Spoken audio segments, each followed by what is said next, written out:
Vamos a prepararnos para seguir con nuestro tema sobre las evidencias del servicio bíblico. Hemos hablado ya de las evidencias de una iglesia modelo, una iglesia bíblica, en el primer capítulo de Primera Tesalonicenses, y ahora estamos en el segundo capítulo que nos habla acerca de las evidencias de un servicio bíblico. Y hemos tocado ya la primera parte de este capítulo acerca de 3 ejemplos para un servicio bíblico. Y tocamos el primer ejemplo de un obrero fiel en cuanto a su misión. Aquí Pablo no era un comerciante, ni mucho menos un turista que pasaba ahí por Tesalónica.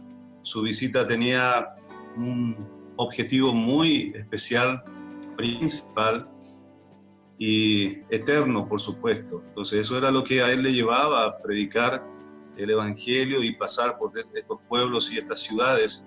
Y nosotros, hermanos, tenemos la misma misión que el apóstol Pablo. Nada nos distingue para no llevar la misma vida que llevó el apóstol Pablo. También un obrero fiel en cuanto al precio de la misión. Estaban dispuestos estos hermanos a sufrir por aquel que sufrió y murió por nosotros, derramando toda su sangre por mí en aquella cruz. Entonces, ¿qué nos distingue otra vez a nosotros para no vivir una vida de entrega y de sacrificio por nuestro Salvador que tanto nos amó, verdad? Y debemos rogar por ese denuedo que necesitamos, porque predicar el Evangelio es para valientes. No es fácil pararse enfrente de una multitud o pararse y hablar a alguien que tiene una mente del mundo y tener que hablarle acerca de su naturaleza pecaminosa que está perdida. Entonces eso demanda no solamente coraje, sino también confianza, y eso es lo que combina justamente la palabra denuedo, estos dos conceptos, confianza y coraje. Tercero, un obrero fiel en cuanto a la motivación en la misión. ¿Por qué? Tiene que haber una motivación clara en cada uno de los siervos de Dios, porque estos siervos van a ser blancos de ataques. Por lo tanto, cuando lleguen los ataques, estos obreros, estos siervos de Dios tienen que tener muy clara su motivación de por qué están sirviendo al Señor, de por qué están predicando el Evangelio, para poder presentar una defensa eficaz, eficiente. Y aquí el apóstol Pablo nos enseña también a los tesalonicenses de cuáles eran sus motivaciones al estar sirviendo al Señor en esa ciudad, frente a todos los ataques contra su persona y hasta con respecto a sus motivaciones. Ellos fueron aprobados por Dios y su iglesia local enviados para hacer esta labor.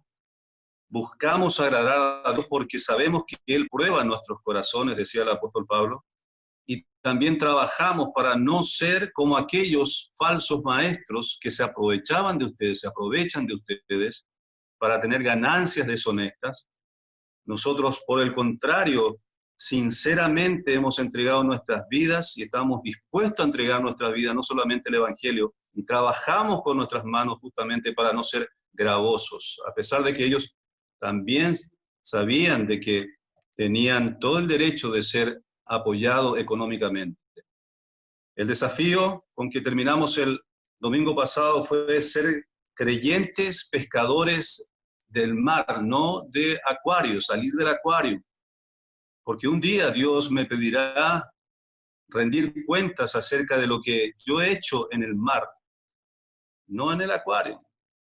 En el mar es donde somos llamados realmente a pescar. Es bueno el acuario para entrenar, para desafiar, para edificarnos. Para eso sirve el acuario.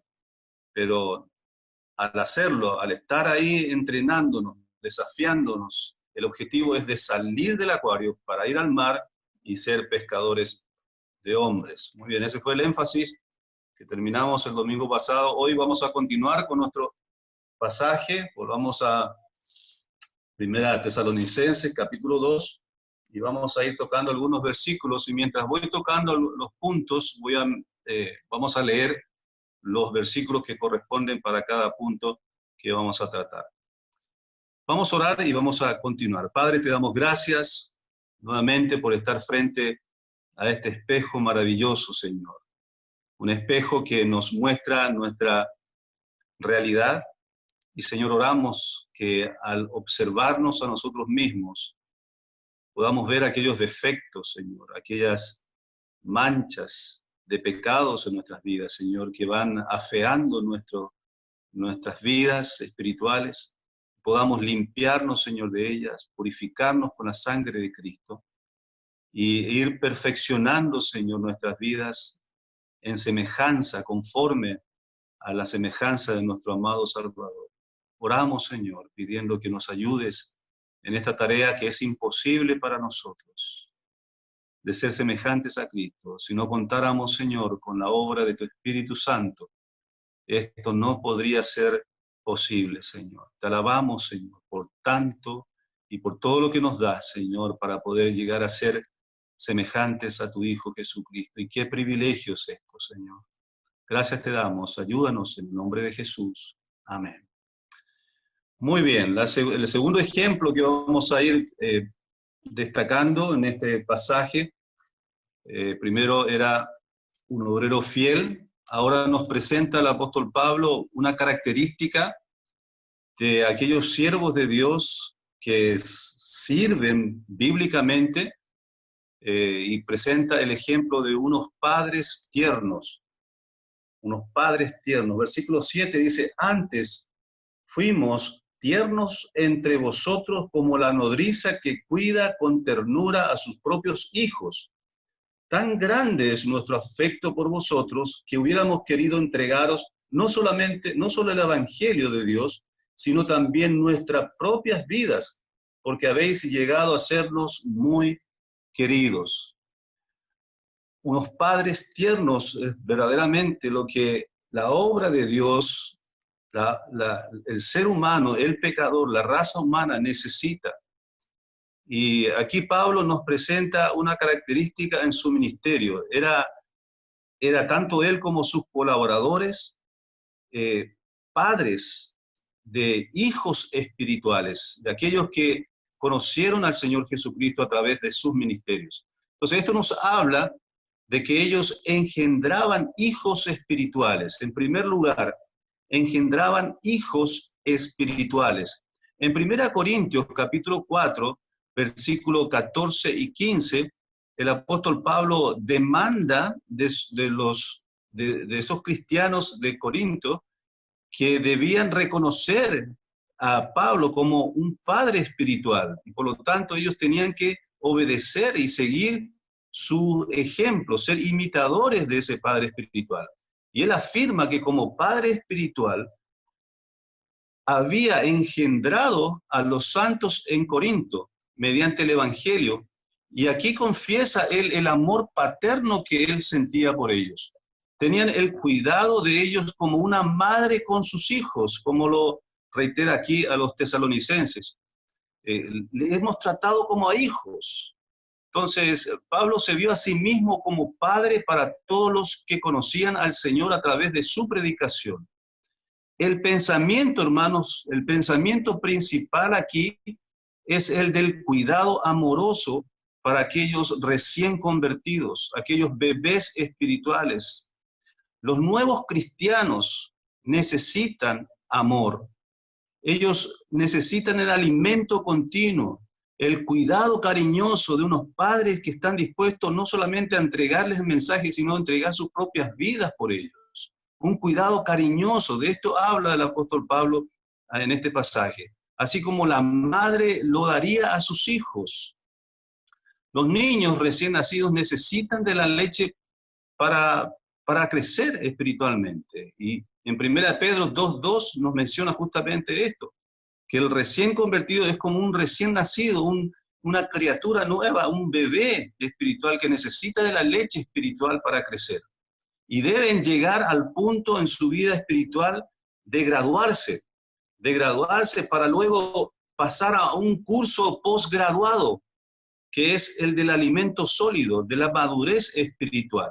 Y esto nos enseña 1 Corintios 3, y también Hebreos capítulo 5, cuando el autor de Hebreos, de una manera muy directa y muy confrontacional, desafía a los cristianos que ya llevan tiempo en la vida cristiana y no han madurado, no han crecido, todavía necesitan leche. Y ya debiendo haber sido vosotros maestros, gente a quien se le esté siguiendo, ustedes todavía necesitan leche.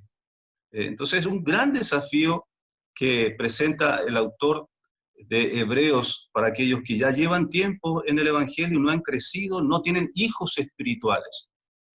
Observa un poco el ministerio paterno del apóstol Pablo. El versículo 9 dice, él trabajé con mis manos, prediqué el Evangelio. El versículo 10 dice que él se comportaba como alguien digno del Evangelio. Él exhortaba en el versículo 11 y el versículo 14 sufrió. O sea, todo esto son características de padres responsables, padres que saben lo que hacen y que están dispuestos a cumplir su tarea, su rol como padre, para que sus hijos imiten su vida y su conducta. Entonces, aquí vemos la característica de un padre. Él trabajó, él predicó, enseñó, él se comportó como tal, como un ejemplo en el Evangelio, exhortando, instruyendo, guiando y sufriendo por sus hijos. Dígame si esto no es la labor de cada padre en cada familia. Entonces, Pablo se vio a sí mismo como padre y vio a esos recién convertidos, los tesalonicenses, como sus hijos espirituales. Por lo tanto, eso demandaba de parte de él responsabilidad, un desafío de ser maduro, de ser un ejemplo a seguir. Entonces, él se vio de esa manera. ¿Sabe? Ese es uno de los errores más graves que tenemos hoy en día en el cristianismo. Cristianos que pasan años no viéndose a sí mismos como padres espirituales de aquellos recién convertidos y no mirando a esos recién convertidos como niños, como bebés espirituales que necesitan alimento, que necesitan cuidado, que necesitan cariño, ternura.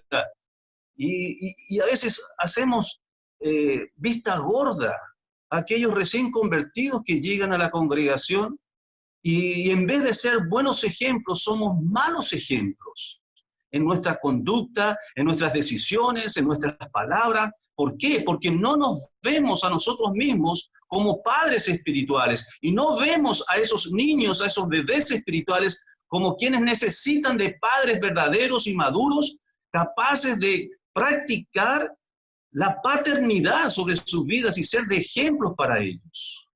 Hermanos, qué terrible pecado estamos cometiendo cuando somos tropiezos a estos pequeños.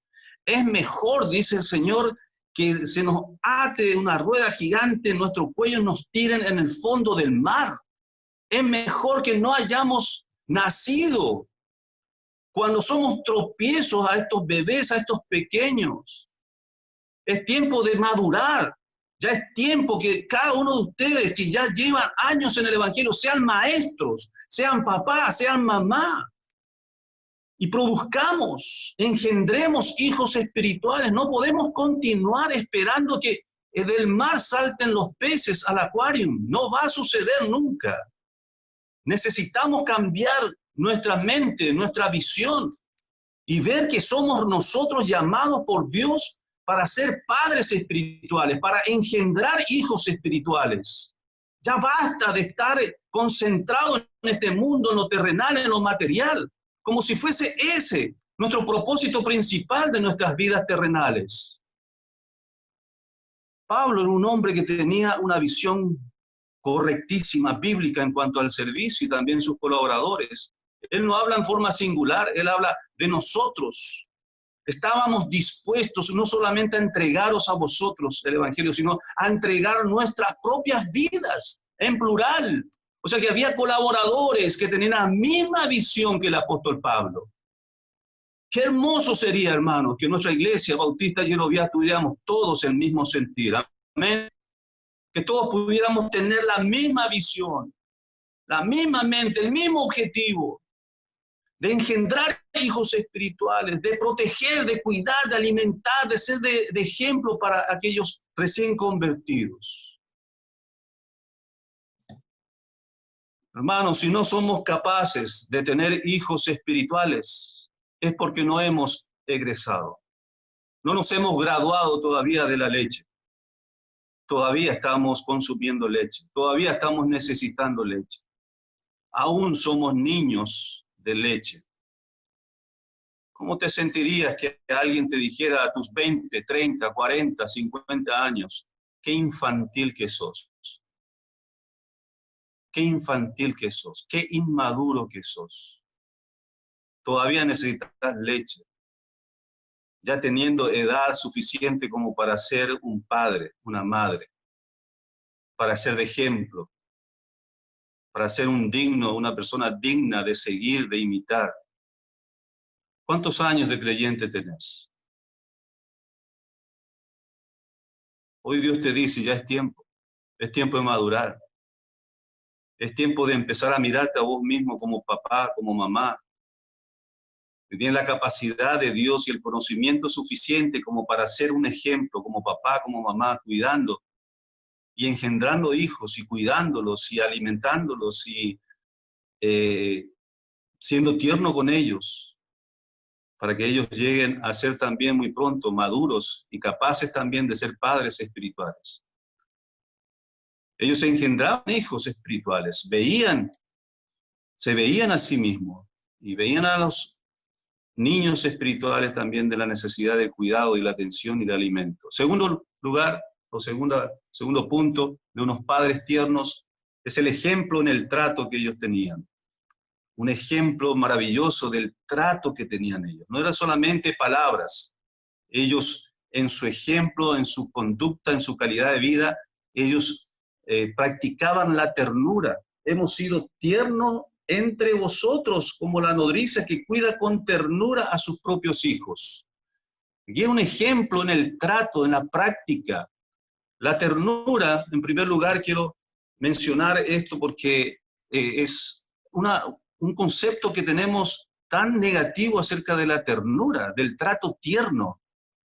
La ternura no siempre es una cualidad apreciada en nuestra generación. Al contrario, la soberbia y la rudeza ganan más respeto y admiración.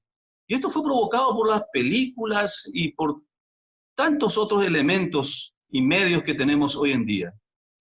Entonces, cuanto más soberbia, cuanto más rudeza hay, pareciera que todos admiran más y respetan más este tipo de carácter. Mientras que las víctimas no seamos nosotros, ¿verdad?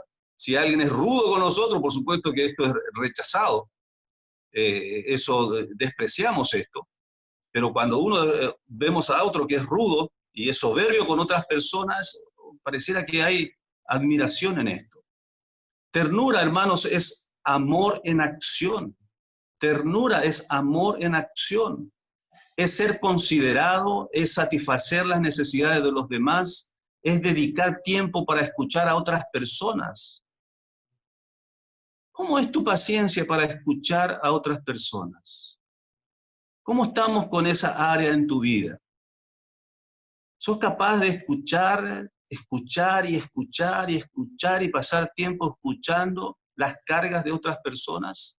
Otras personas pueden saber y entender y percibir que vos estás dispuesto, que sos una persona paciente para escucharles, o sos de esas personas que tienen el concepto de los demás de ser inaccesible, de ser una persona no paciente para escuchar los problemas de los demás. ¿Sabes? Un verdadero cristiano tiene que aprender a ser paciente para escuchar. Eso es parte de ser tiernos, amor en acción, estar dispuestos también a ser ignorados muchas veces, aunque habiendo amado más, se ha amado menos. También estar dispuestos a ser ignorados. La palabra tiernos es una expresión de cariño que deriva del cuidado de los niños. La palabra significa literalmente mantener el calor. Eso significa la palabra tierno, mantener el calor. Me encanta esa expresión, porque ¿qué persona no va a estar satisfecha, cómoda, delante de alguien que lo está escuchando con mucha ternura y crea un ambiente de calor, un trato, una relación cálida. Qué cómodo una persona puede sentirse así cuando es recibida, tiene paciencia, lo escucha con amor, con ternura. Habla del cálido afecto, el tierno anhelo que tenía el apóstol Pablo y sus colaboradores sentían por sus bebés espirituales. Era esto, este era el sentir que ellos tenían por los nuevos creyentes en Tesalónica. Eso produjo en ellos una consagración, una entrega verdadera al Señor Jesucristo y a un servicio verdadero, porque vieron de sus padres espirituales ese trato, esa ternura, ese amor sin condición, un amor sincero, amplio. Ellos mantenían el calor con ellos, eran capaces de dar hasta sus propias vidas. La predicación del apóstol Pablo era efectiva. ¿Por qué? Porque no solamente entregaba el mensaje, sino que estaba dispuesto a darse a sí mismo, sus propias vidas. El versículo 8 nos dice, y miren, se dice una frase, es muy conocida: las personas no se interesan por cuánto sabes, hasta que saben lo mucho que te interesas por ellas. Vuelvo a repetir. Las personas no se interesan por cuánto sabes, hasta que saben lo mucho que te interesas por ellas. Allí es realmente cuando los oídos se abren, cuando ellos ven con sus ojos y entienden, perciben de tu actitud, de tu trato tierno, amoroso, paciente, misericordioso, compasivo, paciente para escucharles y ayudarles a solucionar sus problemas. Allí ellos abren sus oídos para tu mensaje. Pablo les dio tanto su interés y atención como su conocimiento a los tesalonicenses. Eso fue lo que conmovió el corazón de ellos y los conquistó. Hermano, hermana, ¿te quejas porque la gente no responde a tu mensaje? ¿Te quejas muchas veces porque personas que invitaste para la iglesia no van y no muestran interés? Deberíamos hacernos la pregunta: ¿cuánto interés yo estoy mostrando por ellos? ¿Cuánto interés yo estoy realmente dispuesto a dar por ellos? ¿Solamente hago la invitación? ¿Solamente entrego el evangelio y nada más? ¿Todo quedó ahí? ¿Cuánto más hacemos por ellos? ¿Estás seguro de que ellos desearían acompañarte a tu iglesia, a tu fe, porque ven un genuino interés de tu parte hacia ellos? Ejemplo en el trato, la ternura. Segundo, la alimentación. Versículo 7 dice, como la nodriza que cuida a sus hijos. La manera en que la madre alimenta al hijo es casi tan importante como el alimento mismo. Qué importante es que nosotros, que somos cristianos más viejos, alimentemos a los jóvenes creyentes con amor y con paciencia. Debemos poner a los nuevos creyentes debajo de nuestras alas, protegiéndolos hasta que estén suficientemente maduros para que puedan ellos permanecer firmes en su fe. Debemos ayudarles a los nuevos cristianos a ser lo suficientemente fuertes como para influenciar a otros. Y ellos van a necesitar un tiempo, una etapa en su vida, donde van a necesitar de nosotros, los mayores, esa ternura, ese cuidado, esa protección. ¿Cuán interés hay en tu corazón por los niños de tu iglesia, por los jóvenes, por los adolescentes de tu iglesia? ¿O vives una vida totalmente indiferente? Porque ellos están necesitando eso. Debemos estar nosotros como radar observando sus vidas y estar preocupados por ellos, orando por ellos, acercándonos, decirle, no solamente hablar de partido y de política. Podés decirle, hermano, yo estoy orando por vos, hermana, joven, niño, ¿cuál es tu problema? ¿Cuál es tu lucha? Permitime ser parte en tu vida espiritual. Quiero orar por vos. Preguntarle otro día, ¿cómo te fue con ese asunto que me pediste oración? Mostremos, hermanos, ternura. Mostremos preocupación. Y después criticamos cuando se apartan, cuando se van al mundo. ¿Por qué? Porque tienen más atención de gente del mundo. Y nosotros, los creyentes, los padres, los que tenemos que ser padres espirituales, no estamos cumpliendo con nuestra tarea, nuestro rol, de ser padres espirituales de nuestros niños, nuestros jóvenes, adolescentes. No esperemos a que ellos se aparten por falta de ternura y atención por parte de los mayores. La alimentación, pero también la instrucción. La instrucción. Ellos exhortaban, ellos enseñaban a los tesalonicenses.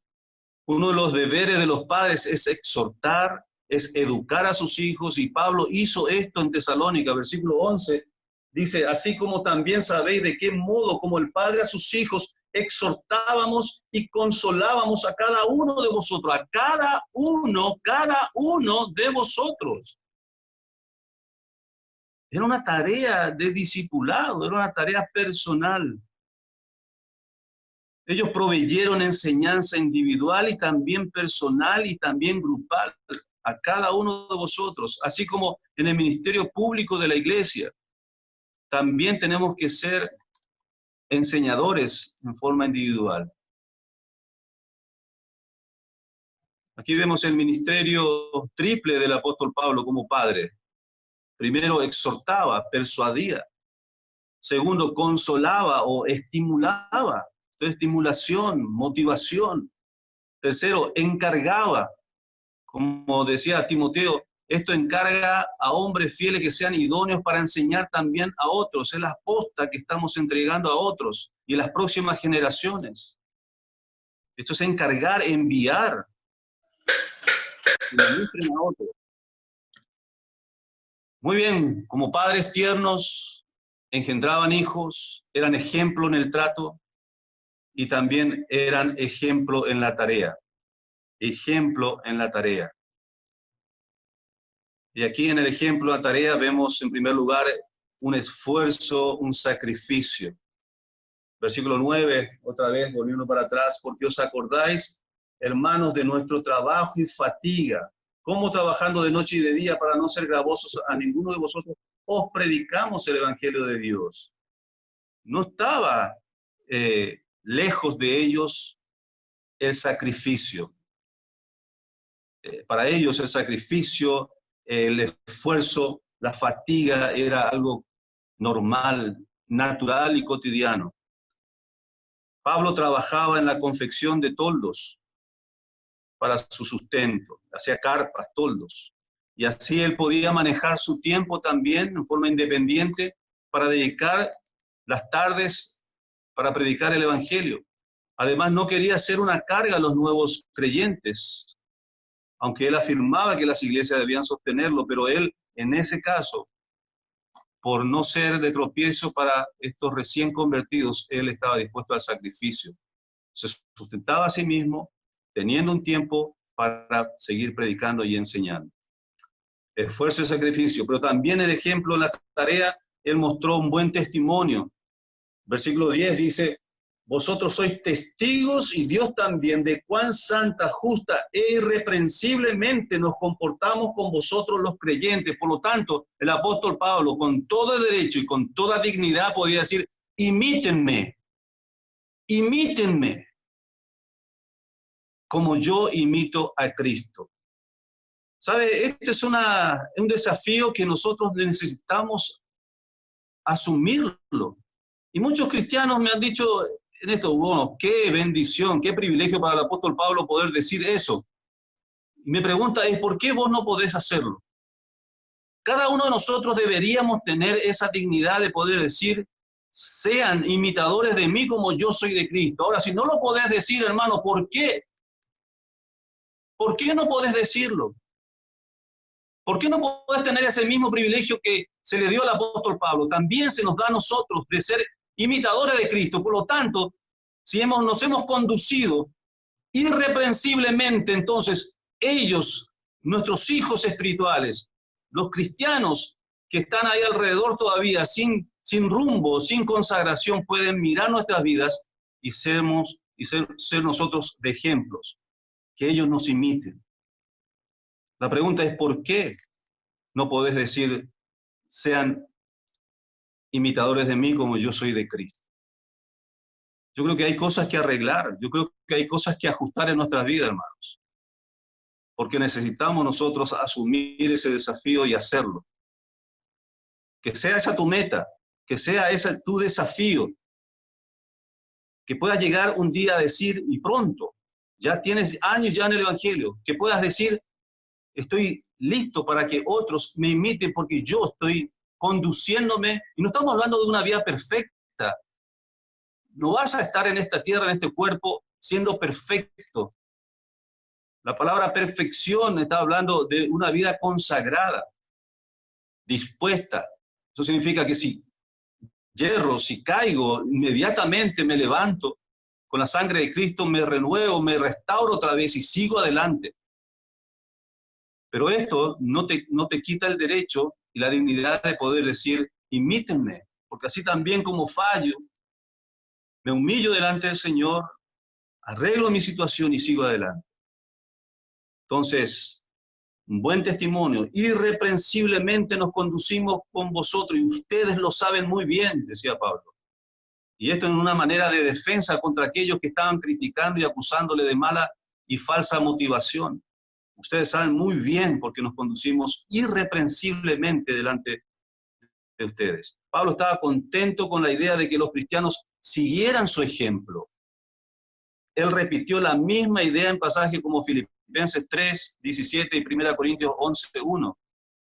Esta es una meta digna, hermanos, para cualquier cristiano en la actualidad. Llevar una vida que declare cuán santa, justa e irreprensiblemente nos comportamos, nos conducimos con vosotros. Este es el tipo de vida que atrae a otros a seguir a Cristo Jesús. Podía decirles que debían andar como es digno de Dios, porque su vida y su mensaje eran consistentes. Sus palabras con su práctica eran consistentes. Entonces, los que lo conocían y sabían de su manera irreprensible de vivir, no tenían otra excusa sino entregarse por completo al Señor y servirle a Cristo como ellos lo hacían. Ejemplo en la tarea, esfuerzo, sacrificio, buen testimonio, pero también una fe bíblica. Versículo 13 nos dice, por lo cual también nosotros sin cesar damos gracias a Dios de que cuando recibiste la palabra de Dios, que oíste de nosotros, la recibiste no como la palabra de hombre, sino según es en verdad la palabra de Dios, la cual actúa en vosotros los creyentes. Qué interesante, una fe bíblica, la cual actúa poderosamente en vosotros. La confianza de Pablo, hermano, en la palabra de Dios, no era una cuestión de un pensamiento o de un anhelo o de una fe ciega que tenía él. Él podía ver que actuaba en los creyentes la palabra de Dios cuando la palabra era recibida. La palabra de Dios actúa, una fe bíblica de lo que produce, lo que ejecuta, lo que realiza la palabra de Dios enseñada, predicada por nosotros. No solo trae información o provoca sentimientos, emociones. Hay poder, hermanos, en la palabra de Dios para cambiar vidas. Lo hemos visto nosotros en el transcurso de nuestro ministerio, en nuestra iglesia. Como personas que llegaron en un punto, en un momento en su vida de recibir realmente la palabra. Posiblemente pudieron haber estado asistiendo por mucho tiempo en la iglesia y no había cambio, no había conversión. Pero llegado un momento en que ellos creyeron, recibieron la palabra, ahí la palabra de Dios actuó poderosamente y hubo una transformación de vida. Y esto era un gozo para el apóstol Pablo y tiene que ser también para nosotros un gozo el ver cómo la palabra de Dios actúa poderosamente. Pero para esto, hermanos, necesitamos enseñar, predicar, exhortar en la palabra de Dios, pero también al mismo tiempo viviendo una vida consistente, ¿verdad? Vivir una vida irreprensible. Estas dos cosas son poderosas en aquellos que observan nuestras vidas. Y esto va a desafiarles a que ellos nos sigan, imiten nuestras vidas. Qué tremenda convicción tenía el apóstol Pablo, ¿verdad? Entonces vemos ahí el ejemplo en la tarea, con esfuerzo, sacrificio, buen testimonio, una fe bíblica firme en el poder de la palabra de Dios. Pero también el versículo 12 dice, y os encargábamos que anduvieseis como es digno de Dios que os llamó a su reino y gloria. También habla el apóstol Pablo de dignidad, que anduvieran como es digno de Dios. ¿Por qué? Porque ellos vivían y andaban como es digno de Dios. Pablo animó a los tesalonicenses a vivir de tal manera que pudieran ser dignos de Dios. ¿Hay algo en tu vida diaria que pudiera ser motivo de vergüenza para Dios? ¿Qué piensa la gente acerca de Dios cuando examinan y ven tu vida? ¿Qué pensarán ellos acerca de tu Dios cuando ven tu calidad de vida? ¿Vives una vida que dignifica realmente a tu Señor? Somos dignos cuando nosotros dignificamos a Dios con nuestras vidas. Somos dignos cuando dignificamos a Dios en nuestras vidas. Y por último, versículo 14 al 16, aquí habla de identidad. Porque vosotros, hermanos, vinisteis a ser imitadores de las iglesias en Cristo Jesús que están en Judea, pues habéis padecido de los de vuestra propia nación las mismas cosas que ellas padecieron de los judíos, los cuales mataron al Señor. Y así está hablando acerca de la identidad del cristiano. Les decía a los tesalonicenses, ustedes van a sufrir por causa de Cristo. Y él estaba contento, gozoso, porque así lo hicieron los tesalonicenses. Porque ellos también con sus propios compatriotas sufrieron el Calvario por identificarse con Cristo. Así como los judíos en Jerusalén sufrieron también con sus compatriotas por haber vivido una vida digna de Cristo. Entonces los tesalonicenses estaban imitando a los judíos cristianos de Jerusalén, imitando al apóstol Pablo y a sus colaboradores. Había una identidad. En la misma manera ellos estaban sufriendo. La persecución, hermanos, desalienta, especialmente cuando viene de nuestra misma gente. Pero cuando decidís estar al lado de Cristo, identificarte con Cristo y hacer el trabajo de Cristo, sirviendo a Cristo, vas a enfrentar oposición, rechazo, burla. Y esto es algo difícil para los adolescentes, para los jóvenes. Y más aún cuando viene también de tu propia familia. Es mucho más complicado, más difícil la oposición cuando viene de tu familia. Pero esta es una característica muy importante en el servicio que presentaba Pablo a los tesalonicenses. Tenía que haber identidad, tenías que identificarte con Cristo y también con aquellos que sufren por amor a Cristo. Muy bien, aquí vemos a los padres tiernos, que era otro ejemplo de un servicio bíblico. Y por último, vemos versículos 17 al 20, vemos el otro ejemplo, el hermano cariñoso, un hermano cariñoso. De aquí Pablo se presenta y habla a ellos como hermanos, pero nosotros, hermanos, separados de vosotros por un poco de tiempo de vista, pero no de corazón, tanto más procuramos con mucho deseo ver vuestro rostro, por lo cual quisimos ir a vosotros, yo Pablo, ciertamente una y otra vez, pero Satanás nos estorbó. Porque ¿cuál es nuestra esperanza o gozo, corona de que me gloríe? ¿No lo sois vosotros delante de nuestro Señor Jesucristo en su venida? Vosotros sois nuestra gloria y gozo. Así termina este capítulo 2. Como un hermano cariñoso, otra vez con ternura, Pablo está hablando a los tesalonicenses con mucho gozo, con mucha gratitud a Dios por que ellos estaban imitando a estos siervos de Dios, sufriendo por causa de Cristo y viviendo una vida también de consagración, de ejemplo a otros. Entonces aquí en este último pasaje, Pablo demuestra ser un hermano cariñoso. A él le encantaba llamar a los santos como hermanos en Cristo, porque él dependía de sus hermanos en Cristo. Él manifestaba esa dependencia. Y eso en primer lugar podemos ver en este concepto de hermano cariñoso, en primer lugar dependiente de los hermanos. Él usa la palabra hermanos 21 veces en estas 2 epístolas a los tesalonicenses. Se veía a sí mismo como uno de ellos, una parte de la familia. En el versículo 17 dice separados, y la expresión ahí es violentamente fueron separados por causa de la persecución. Entonces ellos estaban como padres despojados de sus hijos, los amaba y oraba por ellos, y su deseo era muy vivo de verles de nuevo. Pablo no era la clase de miembro de iglesia que se tomaba unas vacaciones de la casa de Dios como si nada. Él quería estar con los hermanos, él quería disfrutar de la comunión con la familia de Cristo. Él no se daba así nomás licencia para faltar en una oportunidad donde pudiera estar con los hermanos en Cristo. Qué lindo es ese sentir, ¿verdad? Y cuán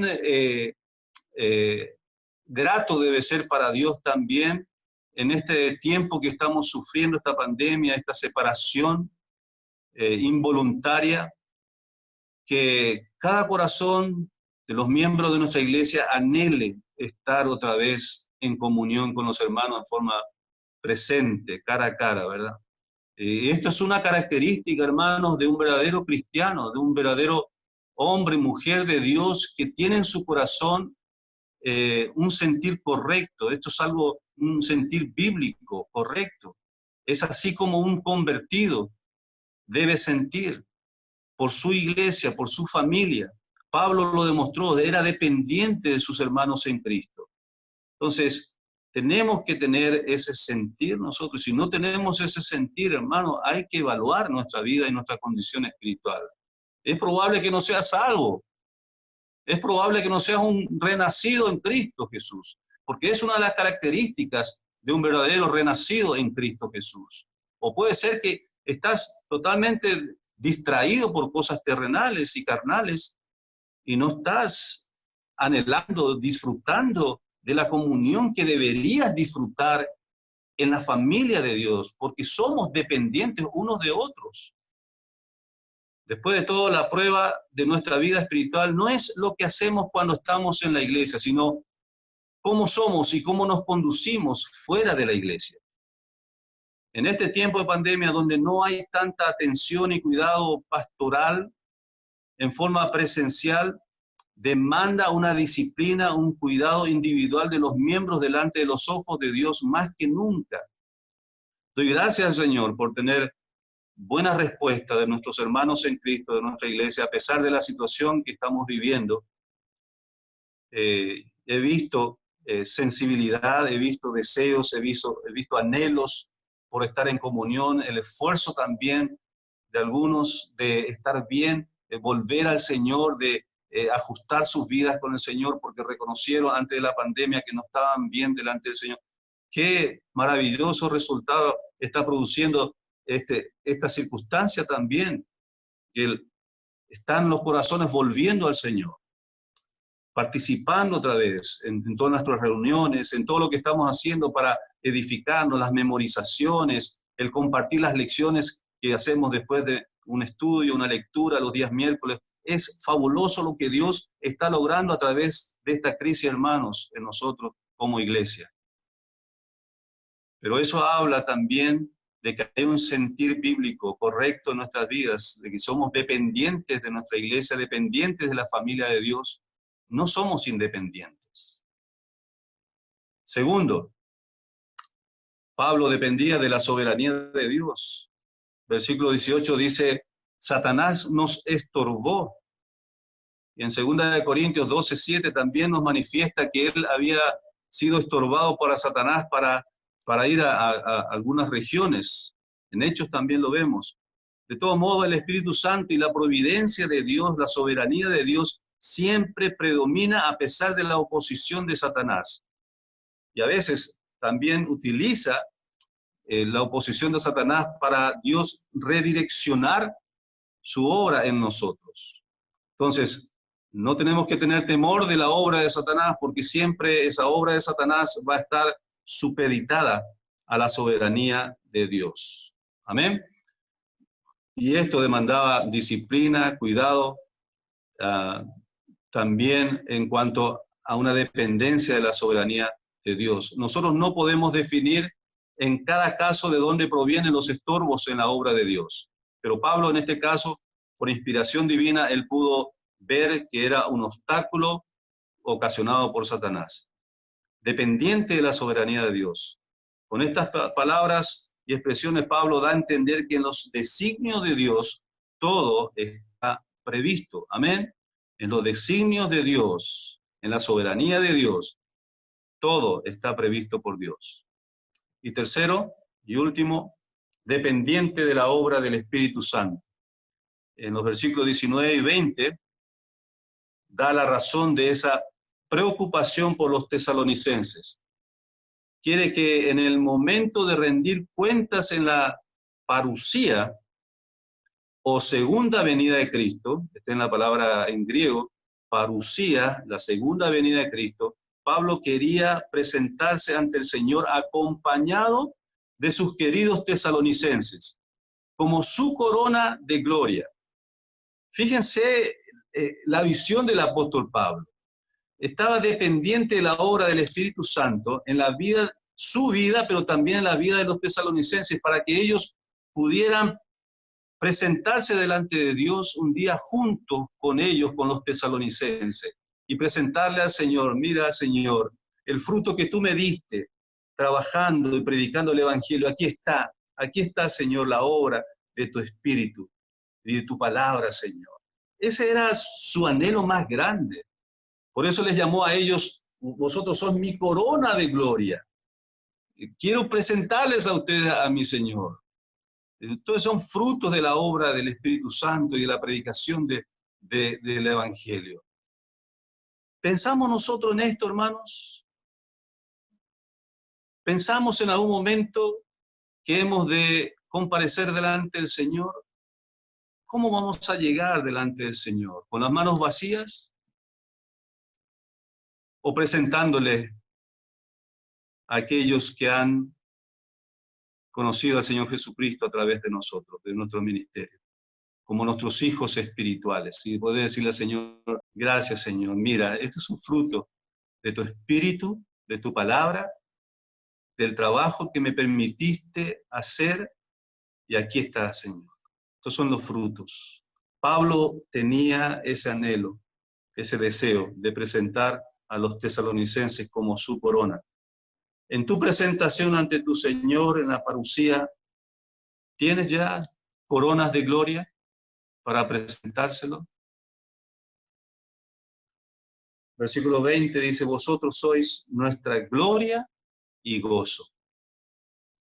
La recompensa final para el ministerio de Pablo no era dinero, prestigio, fama, sino nuevos creyentes, cuyas vidas fueron cambiadas por la obra del Espíritu Santo por medio de la predicación del Evangelio. Este era el motivo por el cual tenía muchas ganas de verles otra vez a ellos. No importa qué ministerio le haya dado Dios a usted, hermano, hermana, su mayor recompensa y su mayor gozo deberían ser aquellos que creen en Cristo y crecen en Él, sus hijos espirituales. Eso debería ser su gozo y su gloria.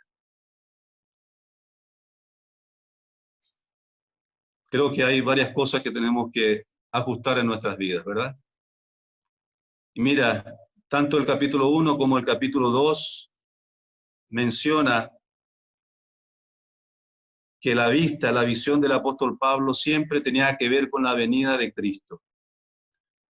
En el capítulo 1 esto se relaciona con la salvación. Aquí en el capítulo 2 se relaciona con el servicio. ¿Por qué Pablo pudo ministrar fielmente y con amor a estos santos, a estos cristianos? Porque los veía a la luz de la venida de Cristo. Él esperaba el día glorioso cuando se regocijaría por ellos en la presencia de Cristo. Jesús sufrió la cruz por el gozo puesto delante de él. También el Señor disfrutó el ver el fruto de su sacrificio. Hebreos 12:2.